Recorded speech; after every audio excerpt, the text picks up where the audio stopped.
Like lots of folks, I didn't have much to say after Highguard's underwhelming reveal. Yet another hero shooter that I couldn't pick out of a lineup? Not exactly riveting stuff. But you never really know until you've got the controller in your hands, and after doing just that, it turns out Highguard has plenty going for it. After 2 weeks of running matches with friends, I've been taken in by its polished gunplay, compelling roster of characters, and trailblazing base assault game mode. Unfortunately, that lone mode is currently load-bearing, so it's unfortunate that it feels like a bit of a rough draft and has already begun to get repetitive.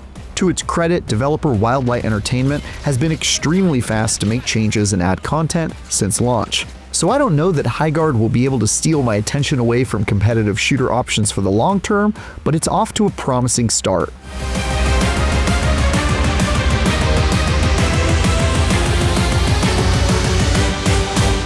Highguard borrows components from lots of different shooters, characters and abilities from hero shooters, loot reminiscent of battle royales, but it sets itself apart with a unique multiplayer game type, raid mode.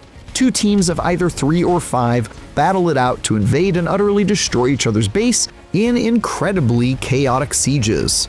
Inspired by raiding player bases and survival games like Rust, Highguard looks to condense that high-stakes showdown into minutes-long matches. While matches sometimes feel a bit unevenly paced before getting to the action-packed raids, it's an extremely fun formula that stands out as a fresh experience in this genre. Raids are smartly broken into a few phases. A short defensive phase, where players pick their starting weapon loadout and reinforce their own base, then an exploration and looting phase, where teams search for weapons, armor, and other upgrades. But the real fun begins during the intercept phase, when a sword called the Shield Breaker spawns on the map for one team to claim, making conflict inevitable. Whichever team is able to claim the Shield Breaker and carry it to the enemy's base then begins the final phase, called the Raid phase, where the invading team temporarily tears down the shield protecting the other team's base and assaults it in an attempt to destroy defensive structures and plant bombs to destroy generators. By far the most exciting and high-stakes part of each match. Depending on the outcome of the raid phase, this process can repeat itself up to 4 times during each match, making games last anywhere from 8 to 30 minutes.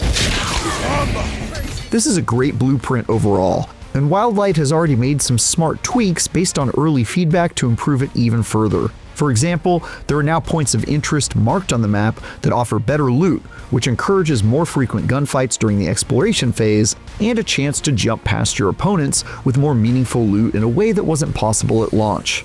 The problem hasn't been completely addressed, as you're still likely to spend quite a bit of time just running from place to place, and will sometimes find yourself up against more passive teams that result in you quietly looting areas for a couple of minutes before the action picks up. But this is one area of significant criticism I had that's already been mitigated quite a bit in a handful of short weeks, which is pretty heartening. It's no big surprise that Wildlight has built a shooter with gunplay that immediately feels great, as this new studio is made up primarily of people who worked on Titanfall and Apex Legends. Whether I was sniping enemies at a distance or getting in close for a cheeky submachine gun kill, combat was crisp and immediately reminded me of my days sweating it out in Apex Legends lobbies, especially the extremely recognizable feel of the sliding. The selection of weapons is quite small, with just one of each type available, but the upside of that slim arsenal is that each feels incredibly well tuned. And when you start finding higher rarities, you'll see little modifiers and buffs randomly rolled on each that slightly tweak things like reload speed, magazine size, or stability. Those become more interesting at higher levels, where you might find things like a fully automatic version of the normally slow-firing hand cannon, which can provide that game-changing power I was looking for. Even so, you'll become familiar and likely overly familiar with the extremely limited selection quite quickly, and this is one area in which Wildlight has been slow to add new options. Once I figured out which weapons I enjoyed using most, I've mostly just defaulted to those in every match, making weapon variety one of Highguard's most pressing needs at the moment. Similarly, the 9 playable characters called Wardens will feel quite familiar to anyone who has spent time in a hero shooter like Overwatch or Apex Legends. Each fulfills a specific magic-based fantasy, like Atticus, the flying lightning bolt-chucking DPS machine, or Kai, an ice magic user who can turn into a massive frost Oni and is unmatched in his ability to defend an area. Following in the tradition of most hero shooters, they all have 2 abilities on a cooldown, plus an ultimate that can be used a few times per match. These might be helpful little tricks, like one character's ability to temporarily make walls intangible so your team can pass through them discreetly, or powerful combat abilities, like another character who can lob balls of lava over an area, making the whole zone impassable. There's nothing particularly original to this formula, but Highguard does a really good job at making each character someone I'm eager to master. Looking for movement. The highlight of Highguard and the thing that really sets it apart is the raid mechanics. There aren't many things cooler than a castle siege, and Highguard channels the Battle of Helm's Deep as the meat and potatoes of its one and only game mode. At the beginning of each match, your team votes on which fortress to call their own, each of which comes with its own set of strengths and weaknesses. For example, one volcanic base, called Hellmouth, is a classic castle surrounded by a lava moat, with dangerous choke points for invaders to cross and long lines of sight for defenders to shoot from. Firing on our foes. The downside is that if they manage to get through these narrow entryways, there's not a lot stopping them from blasting through your inner walls and planting bombs on your all-important generators. Or you could instead choose to call Smuggler's Den your home, a multi-leveled base that lacks narrow choke points but has layers of defensive walls to get through that can be tough for invaders to navigate before getting ambushed by a defending squad. As the attacking team during a raid, you'll make use of some interesting tools in addition to your standard guns and abilities. The zipline allows you to create shortcuts and new pathways, while the rocket launcher and blast hammer have a more straightforward solution to sieging by allowing you to blast through reinforced walls, killing enemy players in the process. Fighting your way through the enemy's ranks to plant and defend a bomb deep within their territory is exactly as thrilling and tense as it sounds. And watching the enemy panic and despair as a giant explosion rocks their base and the defensive walls crumble around them makes it well worth the effort. Holding the line against the enemy while on the defensive end of the raid can be incredibly stressful, but also extremely rewarding. One time I reinforced a series of walls to box the invaders into a choke zone, then used a well-placed ice wall to cut their team in half, then ambushed them before they could reorient themselves. I do wish there were more opportunities to set traps and go full Home Alone with your base though. As of now, the only way to make your base more difficult to assault is by making a select number of walls harder to destroy. There are a few tricks, like intentionally breaking through floors and walls to create new lines of sight when the enemy steps into your domain, but aside from that, it really comes down to your ability to outplay the invaders on your own turf, using the static advantages and disadvantages of whichever base your team ends up with. Still, managing to stave off an enemy assault and kick them out on their ass is extremely satisfying.